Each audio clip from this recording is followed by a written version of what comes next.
સ્મરણીય સંત મહંત આદરણીય રેવાપુરીજી બાપના ચરણોમાં સત વંદન કરું છું. વંદનીય અંકિતપુરી બાપજીના ચરણોમાં વંદન, દોલતપુરી બાપજીના ચરણોમાં વંદન. આપણા પૂર્વ MP અને હમણાં સરસ મજાની ટૂંકમાં પણ સરસ વાત બધાની વચ્ચે કરી એવા પરબતભાઈ પટેલ સાહેબ, અહીંયા વાવ રાણા સાહેબ, થરાદ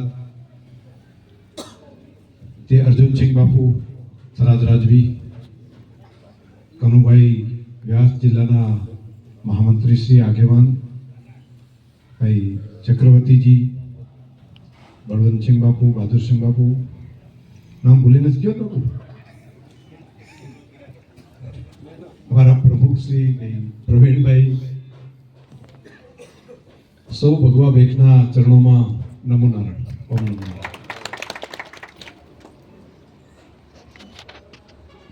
આજે આપ સૌ આશીર્વાદ આપવા માટેનો જે નક્કી કર્યું ને એને કારણે મને કામ કરવા માટેનો ઉત્સાહ મારો વધી જશે.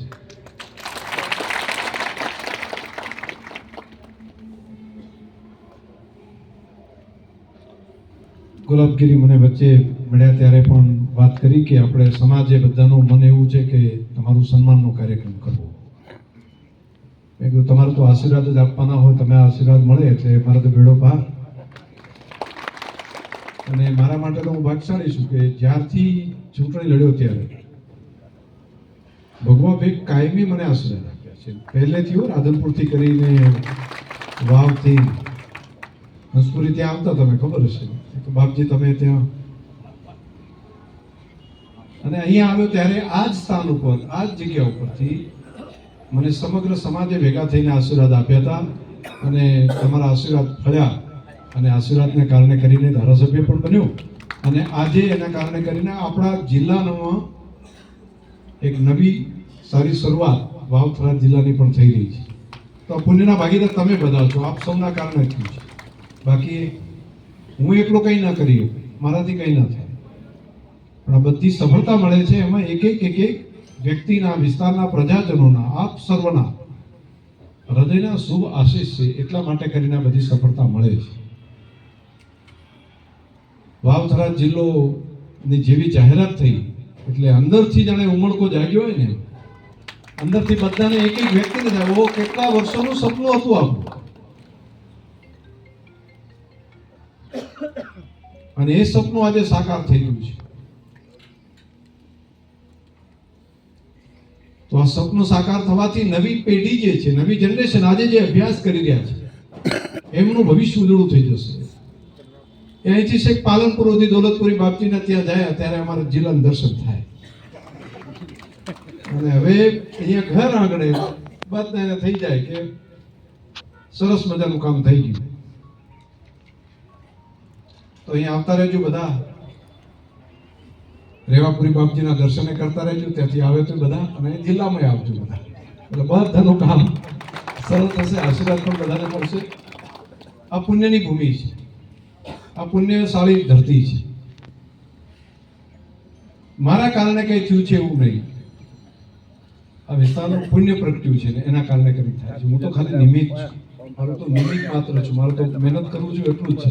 પણ પુણ્ય આ ધરતીનું પાંગર્યું છે, પુણ્ય પ્રગટ્યું છે, એના કારણે કરીને નવું બધું થાય છે. અહીંયા તમે જોતા હોય ને તો પણ આ રસ્તા ઉપર નીકળો ત્યારે આમ રોડ રસ્તા બધું જોયું ને ત્યાં લાગે મોટા શહેરમાં આવ્યા એવું દેખાય છે ને બધાને.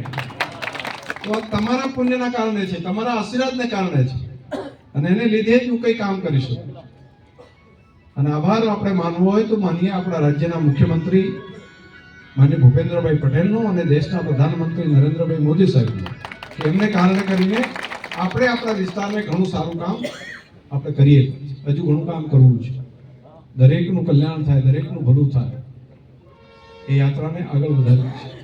અને તમે બધા આજે જ્યારે મારું સમગ્ર સમાજે ભેગા થઈને સન્માન કર્યું, સમગ્ર સમાજે ભેગા થઈને શુભાશીષ આપ્યા, તો કામ કરવા માટેના હજુ કલાકો વધી જશે. હું ગઈકાલે કુંભમાં હતો, તો ત્યાંથી અત્યારે રાત્રે જ ત્યાં ઉતરીને ફરી પાછા અહીંયા આવીને સવારથી આ કામ ચાલે છે.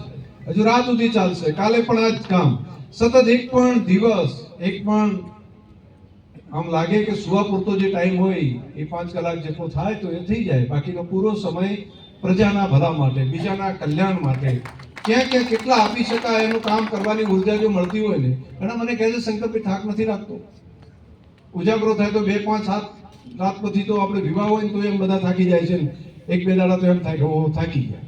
તમને આવું નથી થતું? મેં કીધું મને એટલા માટે નથી થતું, હું બધાને મળું છું ને એમાંથી મને ઉર્જા મળે છે, ચહેરા ઉપરથી એક એક વ્યક્તિના આશીર્વાદ મળે છે. અને સારું કામ કોઈ પણ કરવા માટેની શરૂઆત કરો તો ઈશ્વર મદદ કરે ને કરે. કુદરત ડાયરેક્ટ નથી કરતો, કોઈકને નિમિત્ત બનાવે, કોઈને પ્રેરણા આપે, કોઈને શક્તિ આપે, કોઈને વિચાર આપે. મન તો બધાનું હોય, પરંતુ સાથે સાથે બુદ્ધિનો યોગ ઈશ્વર કરે, અને ઈશ્વર એના ચિત્તની અંદર સ્થાપિત થાય, અને ઈશ્વર આપણા અંદર આવે અને એ આપણને કહે તું આટલું કામ કર. એ આપણને બુદ્ધિ તરીકે આવે. ભગવાન આવે બુદ્ધિ તરીકે આપણને આવે, તું આટલું કામ કર, એમાં તને સફળતા મળશે. તો હું જે કંઈ કરું છું કંઈ નથી, જે કંઈ કરે છે ઈશ્વર કરે છે, કુદરત કરે છે. હું તો માત્ર મહેનત કરું છું, એ ક્યાંય દોડાવે છે એ પ્રમાણે દોડ્યા કરું છું. બસ મને કહે છે તું દોડ, તારી ચિંતા હું કરીશ. બસ કુદરત ચિંતા કરે છે, એનું કામ કરે છે. શ્રીમદ ભગવદ ગીતામાં પણ ભગવાને કીધું છે ને તું કર્મ કર, બાકી ચિંતા છોડ, બીજી બધી ચિંતા ના કરીશ. ફળની ચિંતા છોડ, કર્મ કર્યા કર, કર્મ કર અને ભૂલીશ નહીં, હાક કર, મદદ તૈયાર જ છે. તો હું તો જોઈ જ રહ્યો છું, જાણે આમ જરાક વાત કરીએ ને તરત જ મદદ હોય છે. બીજું આપ સૌ તો પ્રભુ સદાશિવ મહાદેવ શિવના પૂજન કરવા વાળા છો, શિવને આરાધ્ય માનવા વાળા છો. સદાશિવ વળિયો ભગવાન એની આરાધના કરવા વાળો છે. તો આ સમાજ તો મહાદેવ જે પ્રમાણે મનથી, વચનથી, કર્મથી, ઈચ્છાથી જે પ્રમાણે પૂજન કરે એ પ્રમાણનું ફળ